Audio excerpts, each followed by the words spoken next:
birumvikana ni inkuru ibabaje kuba tubuze umushumba wa kiliziya nka nyir'ubutungane Papa Francisco. Twamenye bya hafi, ariko cyane cyane kumubura muri iki gihe turi mu gihe gikomeye cy'amateka muri yubile y'imyaka 2025. Umukiza avutse yaje kuducungura, umwana w'Imana Yesu Kristo yigize umuntu. Noneho mu Rwanda akaba ari n'akarusho, ni impurirane ya yubile y'imyaka 125 ivanjiri igeze mu Rwanda. Ku buryo rero hari gahunda zinyuranye zo za yubile, nawe bundi kagombye kuba ayobora, nubwo kuva mu minsi ishize yari afite intege nke ndetse yaragiye no mu bitaro. Akaba yari yagaruye icyizere, yagarutse kandi nk'ejo yashoboye kwifatanya n'abakristu mu ntege nke mu gitambo cy'ukarisitiya cyo kwizihiza Pasika, atanga n'umugisha. Wavuga ko byari nko gusezera, Imana yamuhaye akabaraga nawe ko kudusezeraho. Birababaje, ariko nk'abakristu noneho muri iki gihe cya Pasika niko kwemera duhamya kwa mizero yacu ko urupfu atari yo maherezo y'ubuzima, ku buzima bukomeza muri Nyagasani na nyuma y'urupfu, ko urupfu atari rwo rufite ijambo rya nyuma. Icyo dukora rero turamusabira, tumushyira mu biganza by'Imana kugira ngo mwakire aruhukire mu mahoro mu bugingo bw'iteka. N'umuntu waranzwe no gukunda n'urukundo. Imana niyo soko y'urukundo. Urukundo yari afite rw'Imana rwatumaga akunda n'abantu ku buryo bukomeye, cyane cyane agakunda abantu bari mu kaga, ahantu hari intambara. N'ubu ngubu n'ejo yatangaga ubutumwa asabira cyane cyane ahari intambara n'abantu bari mu kaga, nko Gaza ndetse n'ahandi ku mugabane w'isi ahari intambara n'abantu bababaye. Natwe rero nk'u Rwanda, mateka twanyuzemo, inshuro twagiye duhura tukamiganiriza, tubaza aho tugeze mu rugendo rwo kwiyunga nk'umuryango no kwiyubaka.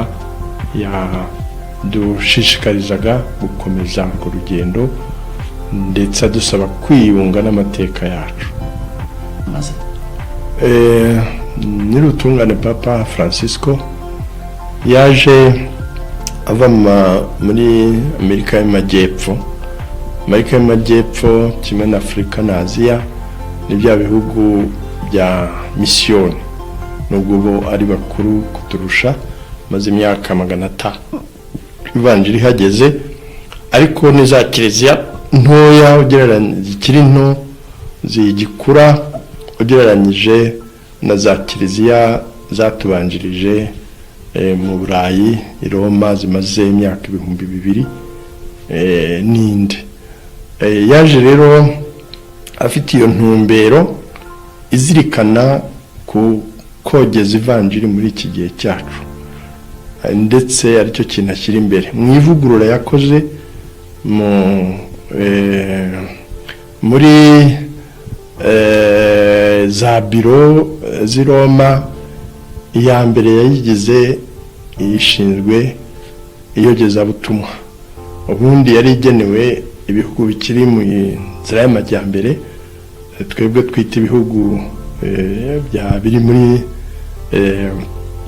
bya misiyoni, aho ivanjiri aho hari abataramenya ivanjiri bagikeneye ko ivanjiri tuyibagezaho. ndetse ibyo biro aba ari ubwe ubyiyoborera, kandi bikaba ari ibiro bidashinzwe ibihugu byacu gusa byo mu nzira y'amajyambere, ahubwo ibihugu byose, kuko byagaragaye ko iyogezabutumwa rikenewe no mu Burayi no mu bihugu bimaze igihe byarakiriye ivanjiri. Nicyo rero yarashyize imbere, ni naryo rya shingiro n'umurongo w'ivugurura